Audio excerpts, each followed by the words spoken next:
Acompanhe a partir de agora mais um podcast do Preto no Branco. Programa de hoje, Seu Direito em Análise, com a condução da jornalista Juliette Manfrim. Olá, para você que nos acompanha no Seu Direito em Análise dessa semana. Hoje o nosso bate-papo vai ser sobre divórcios, mediações no divórcio, práticas autocompositivas, mas um dos nossos focos vai ser, depois de tanto debate durante essa semana da separação da apresentadora Ana Hickman, surgiram uma série de dúvidas de pessoas que gostariam de saber como é que funciona um divórcio pela Lei Maria da Penha. Então hoje a nossa super convidada é a doutora Marião Salvati. Ela vai dar umas pinceladas e se aprofundar nesses temas que são tão caros à sociedade que, lamentavelmente, a gente ainda precisa falar sobre eles. Doutora, seja bem-vinda. Obrigada, Ju. Um prazer estar aqui. E a você que nos ouve também, fique atento, porque são muitas novidades, né? Esse caso realmente repercutiu, mas a gente não está aqui só para falar do caso. Claro. A gente tem o dever, como alguém que pratica a justiça e dar a cada um o que é seu, isso é o verdadeiro conceito da justiça, a gente informar a população e os interessados de tudo o que está acontecendo no meio jurídico, das leis recentes e também de que forma que a gente pode ajuizar um processo de divórcio. Essa semana realmente o assunto que tomou conta, né, de muitos portais de notícia, principalmente aqueles que a gente diz que gostam bastante de trabalhar com fofoca. Sim. E mesmo as notícias propriamente ditas, porque foi um caso muito grave, um caso muito sério, envolve pessoas muito famosas. E aí surgiram dúvidas que a gente traz agora para serem esclarecidas dentro do possível, lembrando sempre que é aquilo que a gente sempre foca. O importante é você sempre procurar um profissional da área do direito da sua confiança. Isso. E que tenha domínio sobre a área, né? Porque hoje, né, Ju, o que a gente está vendo? As pessoas vão muito buscar informação na internet. Nossa, eu vi no Google. Isso, abre lá, eu vi, ou é a vizinha manicure, não sei quem, alguém passou por um tipo de processo e você acha que coloca tudo no mesmo bolo e o meu processo vai ser daquele jeito. Exatamente. Então, cada caso nessa esfera da vara de família, do direito familiar, ele é um caso atípico, ele é um caso diferente, porque é uma família que está envolvida, é uma pessoa que está envolvida, que tem um certo patrimônio, outra não tem o patrimônio. No caso da Ana Hickman, uma pessoa famosa tem muito patrimônio, então a gente precisa entender como um todo. E os métodos autocompositivos, eu lamentei muito que isso foi para a justiça. Eles poderiam ter feito como o Brad Pitt e a Angelina Jolie, por exemplo, e feito uma mediação. Como a Gisele Bündchen também com o Tom Brady, feito uma mediação. É muito mais inteligente. Só que o caso dela, por haver essa questão da violência, ele se repercutiu de maneira bem negativa. Exatamente. Infelizmente. E parece, inclusive, que os dois não estão tendo nenhum tipo de contato, nem diálogo mais. Isso. E aí a coisa tomou a proporção que tomou e muitas pessoas ficaram com muitas dúvidas. Sim. Posso já entrar na primeira questão? Que claro, eu acho que ela já traz um pouco dessa situação aí. Ó. A pessoa diz justamente isso, que nos últimos dias circulou muitas informações a respeito do divórcio da apresentadora Ana Hickman e que ela solicitou o divórcio pela Lei Maria da Penha.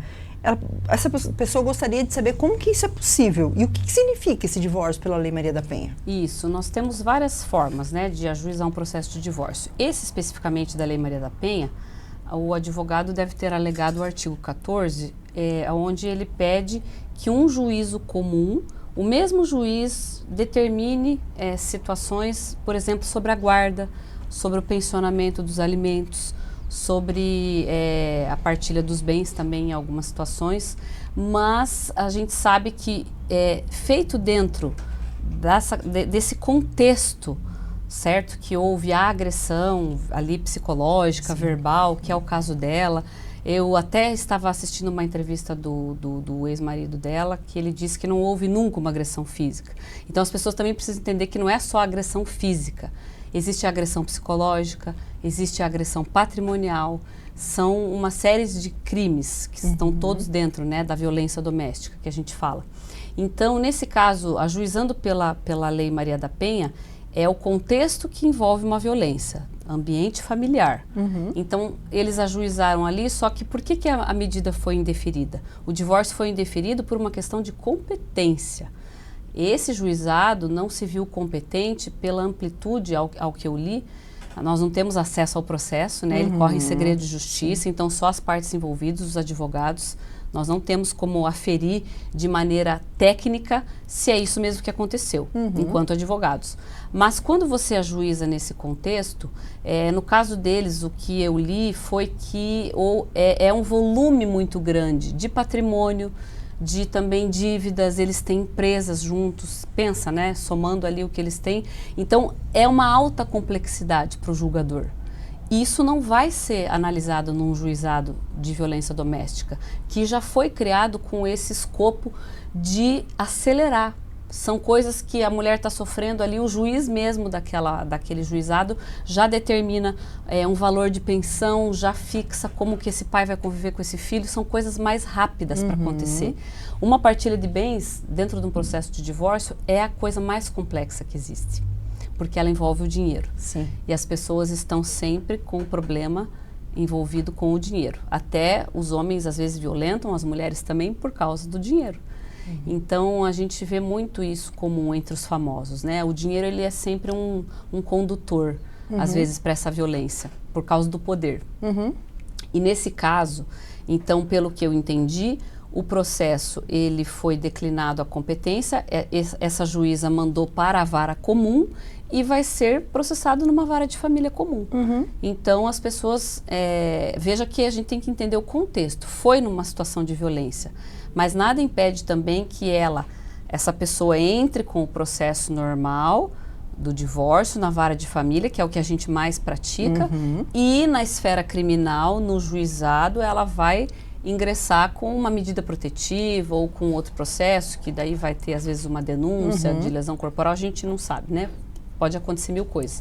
Então, é nesse sentido. Eu acho que fica bem claro para o pessoal entender o que aconteceu. Muito. Até porque o nosso próximo questionamento era justamente sobre isso. Se um juiz pode se negar a levar o processo adiante, um processo de divórcio adiante pela Lei Maria da Penha. Se ele tem essa autonomia de definir isso. Ele tem justamente por essa questão, situação, né? Pela complexidade do caso. Eu acho que isso também ficou bem respondido.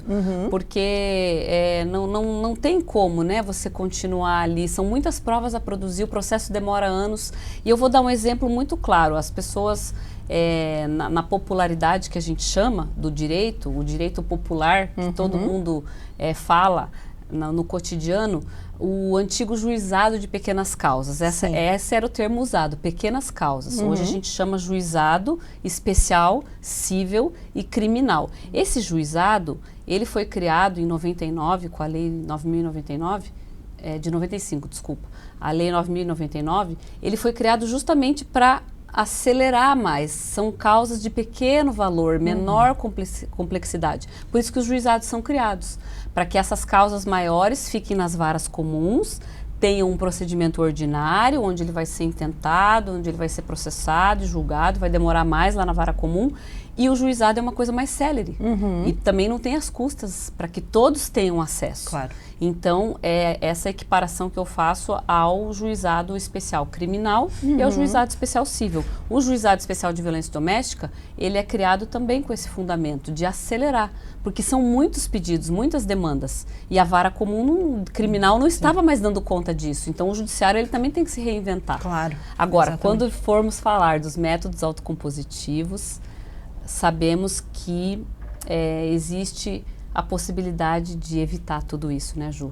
É justamente por isso que eu gostaria que você falasse um pouquinho sobre a questão da mediação. Isso, dos métodos. Porque uma pessoa que está, por exemplo, uma pessoa que está acompanhando a gente, ela sofre algum tipo de violência doméstica, física, psicológica, patrimonial, em casa. E ela não gostaria de partir para um processo litigioso. Demorado. Como é que ela faz? Qual é o procedimento para que ela possa solicitar uma mediação, para que ela possa ir pelas práticas autocompositivas e ser um processo mais, digamos assim, mais equilibrado do ponto de vista de tranquilidade, do diálogo, e também chega ao fim mais rápido? Sim. Nós sempre recomendamos, assim, numa situação de violência grave, de extrema necessidade de intervenção policial, a pessoa deve, a primeira coisa é buscar resguardar a sua incolumidade. Claro. Então, ela ela não deve sofrer nenhum tipo de violência ou permanecer naquele relacionamento abusivo. Ela precisa se posicionar. Ela precisa tomar uma providência, porque aquela violência tem que cessar de alguma forma. Exato. E às vezes a mulher ou o homem também, porque os homens também sofrem violência. Exatamente. Mas a maioria, infelizmente, são as mulheres que são mais frágeis um pouco nessa situação do lar. E elas ficam desesperadas. O que eu vou fazer? Então, você que nos ouve, que está, às vezes, passando por uma situação dessa, a primeira coisa, busque uma orientação jurídica. Eu costumo dizer aos meus clientes, quando o cano estoura lá na sua casa, você tem que chamar o encanador correndo, porque o vazamento é grande, pode alagar a casa toda. Então, para que a coisa não fique muito pior, vá atrás de um profissional, vá atrás de um advogado. A gente sabe que a pessoa chega na OAB, a OAB não vai indicar ninguém, mas hoje com as redes sociais, no Google você digita mediação, advocacia colaborativa, práticas, vai aparecer muitos profissionais, né? Então essa pessoa, a primeira coisa, eu estou em violência, eu vou entrar em contato com a autoridade policial. Eu não posso deixar essa violência continuar. Segundo passo, quando você chega até um profissional do direito, sendo um profissional sistêmico, um profissional multidisciplinar, ele vai te indicar vários caminhos, ao menos que ele conheça. Mas a especialidade dele pode ser que não seja em todas. Claro. A gente está sempre tentando ser melhor a cada dia, então a gente estuda os métodos autocompositivos. Eu sou uma das fundadoras da comissão da OAB, de métodos adequados para resolver esses conflitos, de uma maneira pacífica. Então, quando nós optamos por resolver de maneira pacífica, quando você procura um advogado mediador, colaborador, restaurativo, conciliador, esse advogado ele não vai entrar com uma ação, ele vai te trazer uma solução para esse processo. E aí essa que é a mudança da justiça, é isso que a gente quer que as pessoas saibam, que existe outra forma de você resolver os conflitos, principalmente os familiares, que envolvem violência, agressão. Você não precisa ir na porta do judiciário, o judiciário ele tem que ser a sua última via. E quando você vem para um processo de mediação, de práticas colaborativas, o judiciário ele vai funcionar como uma ponte para você apenas homologar esse acordo e fazer ter uma validade jurídica. Porque os métodos autocompositivos, eles trazem uma segurança jurídica. É importantíssimo frisar isso. Sim. Né? E você está fazendo um processo que ele é completamente legal e que ele vai ser homologado por um juiz. Com certeza. E vai te dar toda a segurança jurídica e validade para, um eventual descumprimento, você poder depois cobrar essa pessoa. Porque de boca ninguém faz nada. Exatamente. A gente costuma dizer que o escrito fica no direito, a palavra voa. Exato. Então, tudo que você acordar com a outra pessoa, e dentro dessas práticas nós fazemos acordos sustentáveis. É um acordo customizado à sua necessidade. Porque o judiciário, por melhor que seja, ele está muito sobrecarregado. Então, lá no judiciário, a gente acaba sendo um número eletrônico. Aquele juiz, aquele promotor, eles não vão saber exatamente quantos anos tem aquela criança, se ela tem um TDAH, se ela sofre se ela tem, quer dizer, uma necessidade especial, aquele pai, se ele trabalha, quanto ele ganha, assim, uma investigação muito profunda, por isso a demora. Exatamente. Em casos de família, tem que fazer estudo social. As filas de tanto de processo que tem para fazer estudo social são imensas. O judiciário não dá conta mais disso. Então, todo esse trabalho nós fazemos extrajudicialmente. No escritório, nas câmaras privadas, nós construímos esses acordos de uma maneira que essas pessoas tenham o protagonismo. Porque você deixar na mão do juiz, do promotor, até do advogado lá, você quer se livrar do problema. E nós precisamos nos responsabilizar pelos nossos caos, pelo nosso problema que nós criamos ou que nós sofremos. Então, esses métodos, eles trazem muito essa consciência, sabe, Ju, da responsabilidade mesmo do ser humano sobre o que ele está fazendo, da vida dele, de quem ele escolheu para se casar. Por isso que eu falo, o namoro foi feito para acabar. Ou ele acaba em casamento, ou ele acaba. Então, escolha bem o seu parceiro. Escolha bem. Eu falo assim, quando você vai contratar alguém para uma empresa, você vai olhar se a pessoa tem o nome sujo, você vai fazer uma seleção, certo? E você vai, às vezes, procurar uma pessoa para você se casar ou se relacionar, você não sabe nem se o nome dela está sujo. Você já traz para dentro da sua vida, já arrasta para a cama ou já compra um bem junto e você nem sabe se aquela pessoa é idônea. Ou com aquela perspectiva de que um dia eu vou mudar ele, ou ela. Isso. Né? E a gente sabe que ninguém vai mudar ninguém, né? Não.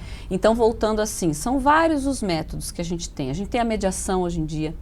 Nós temos as práticas colaborativas, que é algo muito também recente no Brasil. Os americanos já fazem isso desde 1990. E o Brasil existe aí há pouco mais de 11, 12 anos. São pouquíssimos profissionais. Eu sou, até o ano retrasado, eu era a única profissional colaborativa do interior do Paraná. Só tínhamos profissionais em Curitiba e nos grandes centros, Rio, São Paulo, Recife, né, e outras capitais. Então, quando eu fiz essa minha formação lá em 2018, e continuei estudando isso e depois virei mediadora também, eu vi uma possibilidade de abrir essa porta para o consenso, para a paz. Porque o que o judiciário vai nos entregar? Uma sentença. Exato. Ele não vai resolver o conflito. Ele não vai resolver a sua situação parental com aquele pai ou com aquela mãe.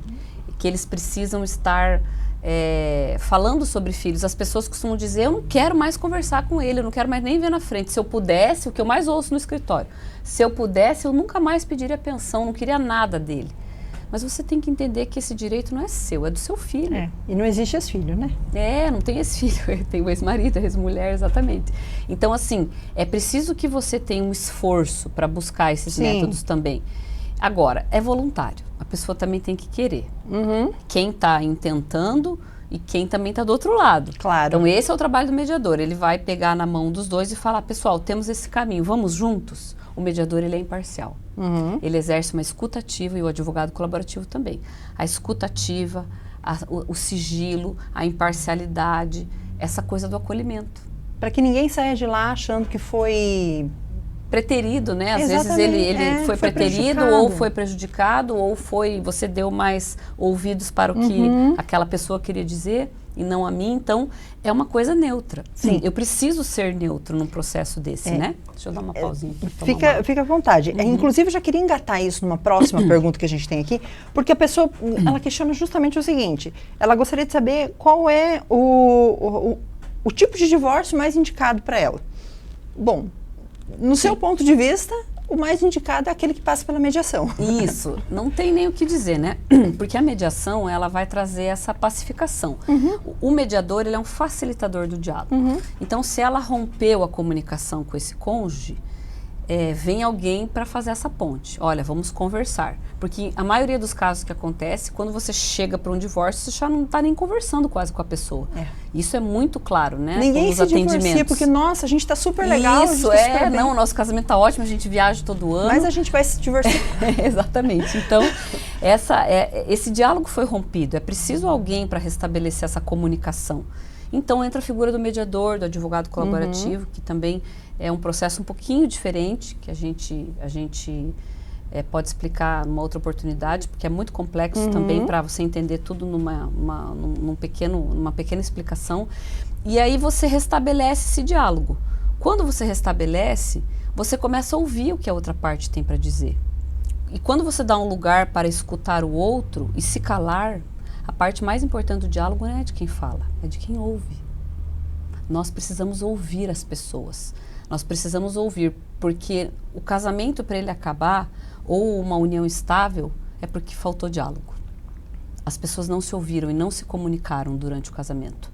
Às vezes a gente acha que o outro tem obrigação de saber o que está na minha cabeça. Exatamente. E a gente precisa comunicar isso de maneira eficiente. Eu costumo dizer, a comunicação, ela tem várias vertentes. Ela pode ser inexistente, ela pode ser ruída, ela pode ser uma comunicação que se dá também com o silêncio. O silêncio é uma maneira de se comunicar. Eu estou te agredindo e sendo indiferente quando eu me comunico através do silêncio. Porque o silêncio também quer dizer coisas para nós. Exatamente. Então, nós precisamos entender qual é a minha parte nesse caos. Eu estou falando de mais, eu estou falando de menos, ou eu não estou falando nada também, né?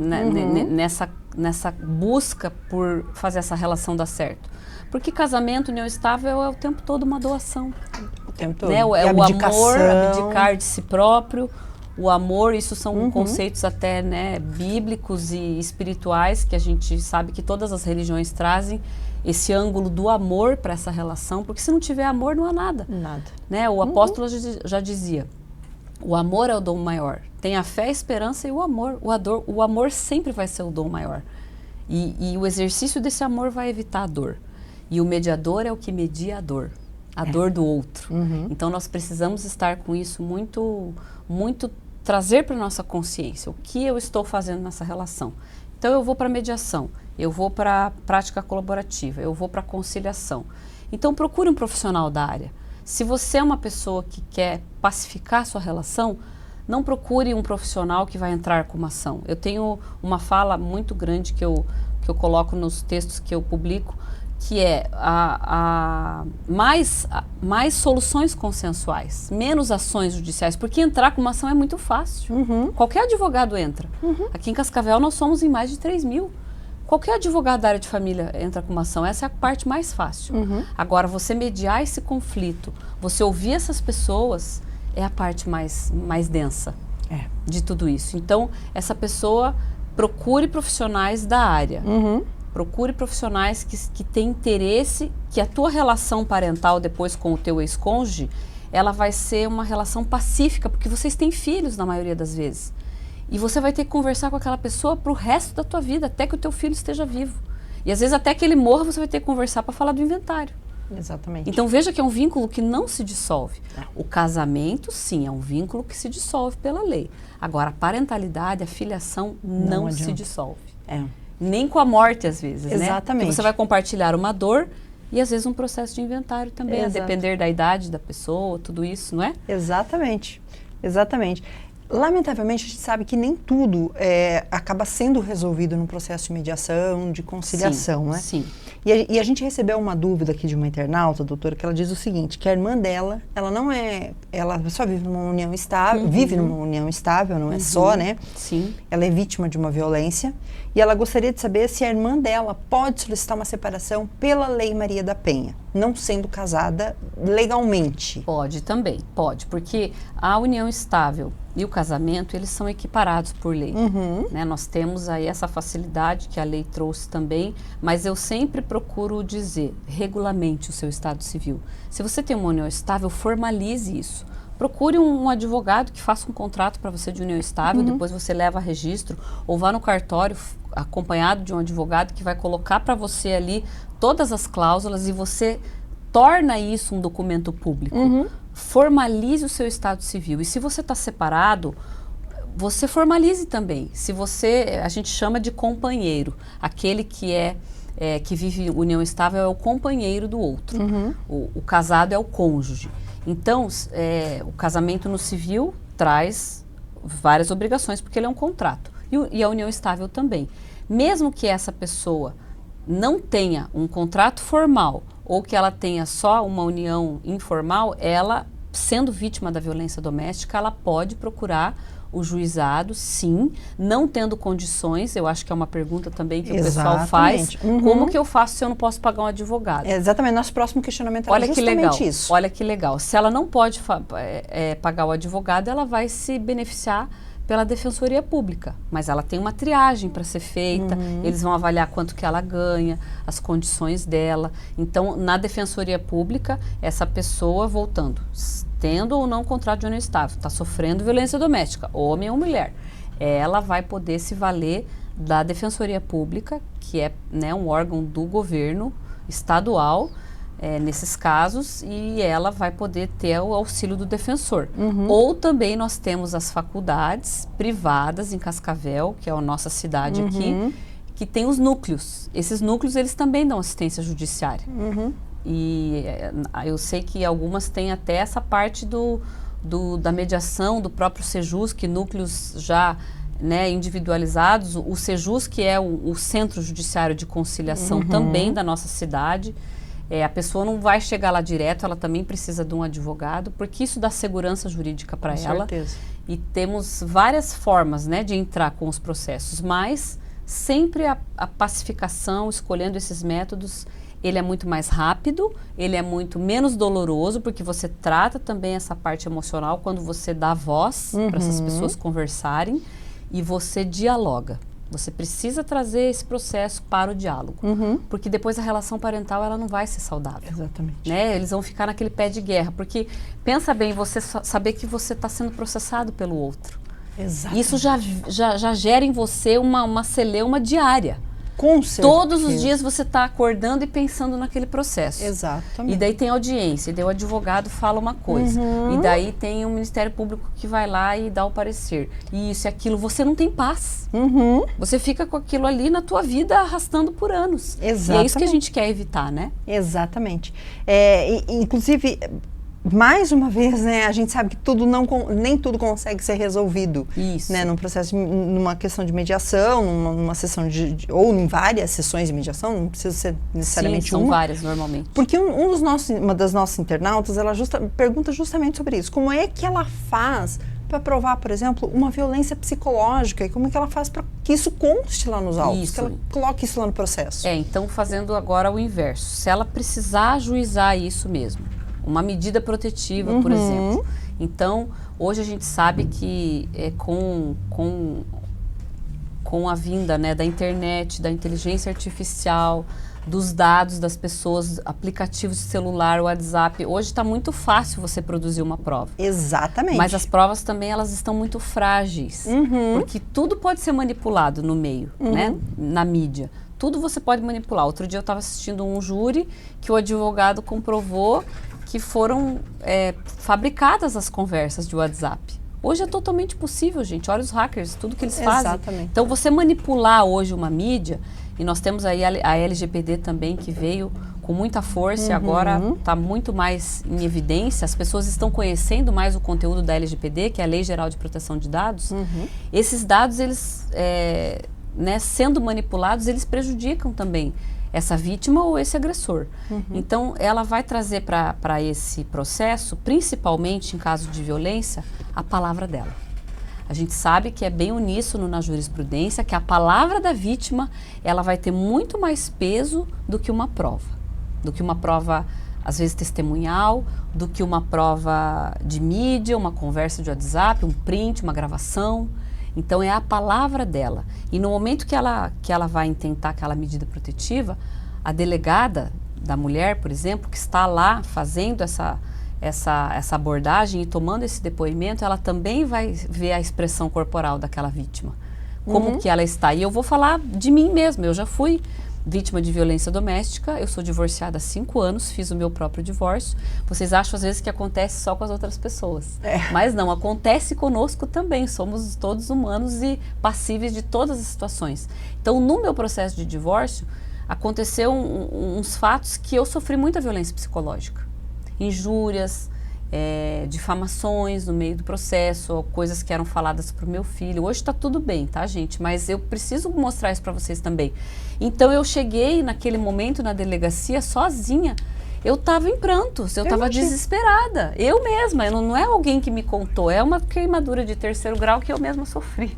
Não assim a queimadura em si, tá? Não aconteceu nada dessa violência física. Mas é essa violência da dor, a violência psicológica. Então, eu cheguei, o que a delegada percebeu na minha expressão, em como eu estava me sentindo. Então, por eu estar me sentindo daquela forma, o meu depoimento teve um outro peso. Claro. A minha palavra foi transcrita, ali o jeito que eu estava foi transcrito naquele papel, porque o papel aceita tudo. Eu posso dizer que você está vestindo amarelo, mas você está vestindo cor-de-rosa. Então, eu tenho que cuidar o que eu vou dizer ali. E a pessoa que está lá também tem essa capacidade de colocar no papel. Então, a gente precisa observar que a prova, ela também é muito frágil. E nós tivemos decisões recentes já pelo STJ, de em alguns casos não aceitar prints, mas a gente não pode olhar isso de forma isolada. Nós precisamos entender cada caso, avaliar essa prova e o juiz vai avaliar. Porque o juiz é o detentor da prova. Claro. Nós produzimos para ele. E dentro do conhecimento dele, dentro da lei, dentro da vivência dele, ele vai aplicar a lei em cima daquilo. Claro. Né? Mas a prova é o que mais importa no processo litigioso. Claro. Os nossos questionamentos eram esses, a gente conseguiu saná-los todos. Que bom. supomos que existe uma pessoa que esteja acompanhando a gente agora, né, em algum momento, a gente não sabe em que momento que as pessoas vão assistir na internet, Sim. Mas a pessoa ficou com dúvida ou ela está vivendo uma situação que ela gostaria de uma mediação, que ela gostaria de uma orientação diferenciada, que ela gostaria de um atendimento específico para essa área. Ela pode lhe procurar para esclarecer dúvidas? Pode. Nós deixaremos nossos contatos, né? Deixo meu portfólio depois. Eu atendo no escritório na cidade e também a gente pode levar esse caso para uma câmara privada. Hoje em Cascavel nós temos a Mediarb, que é uma câmara, referência. Isso, é uma referência dentro da câmara privada. É como se eu pegasse o fórum e privatizasse e colocasse lá dentro da SIC, que é a nossa Associação Comercial e Industrial da cidade. A Mediarb resolve também todos esses casos, mas você vai acompanhado de um advogado também. Sim. E se você não conseguir ir acompanhado de um advogado, procure a Câmara também. Lá você vai ter outras informações, né, para poder se alicerçar dessa ideia de que você pode resolver fora do judiciário. O judiciário, ele é a nossa última via de resolver um conflito hoje. Ele não é a primeira via, mas essa consciência que eu preciso me responsabilizar. Eu preciso me responsabilizar e eu quero que isso dure num tempo menor. Eu quero que isso seja mais barato para o meu financeiro, porque um processo de divórcio ele vai diminuir o teu padrão de vida. Vocês eram em 2, e aí vocês vão ter que dividir, às vezes, o único apartamento que vocês têm, a única casa. Sim. Eu não sei, tem N situações, né? Tem os filhos ali que não vai mais ter o pai e a mãe junto. O pai e a mãe agora vão ter que se dividir nessas obrigações. Sim. Lembrando que isso é muito importante falarmos da guarda compartilhada, que nessas situações também da lei hoje, a exceção da violência doméstica, porque essa lei é muito recente agora, editada pelo atual governo, promulgada, pelo atual governo, que em casos de violência doméstica a guarda não será mais compartilhada. Então também é uma análise judicial de caso a caso, porque a lei é super recente, é uma coisa agora de meses, né? E precisamos então ter esse olhar também. A pessoa pode procurar a Câmara Privada e outros profissionais também que tenham esse entendimento. Você quer deixar alguma rede social, alguma coisa que essas pessoas tiverem alguma dúvida ou gostariam de te seguir nas redes sociais? Legal, pode seguir Marion Salvati no Instagram. Um T só? Isso, um T só, Marion Salvati, tudo junto. O meu LinkedIn também, que é o meu perfil profissional Marion Salvati.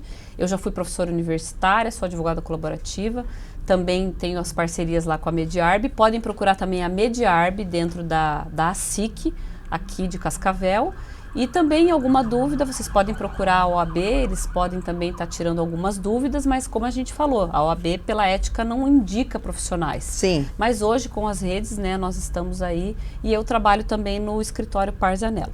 Perfeito, tá bom? Ótimo. Doutora, muito obrigada por ter aceito o nosso convite, viu? Prazer é meu. Foi um bate-papo muito bacana e muito esclarecedor. Muito obrigada. Um abraço a todos. Até a próxima. Obrigada. E para você que nos acompanhou no Seu Direito em Análise dessa semana, a gente volta na próxima semana com um novo tema. Até lá. Tchau, tchau.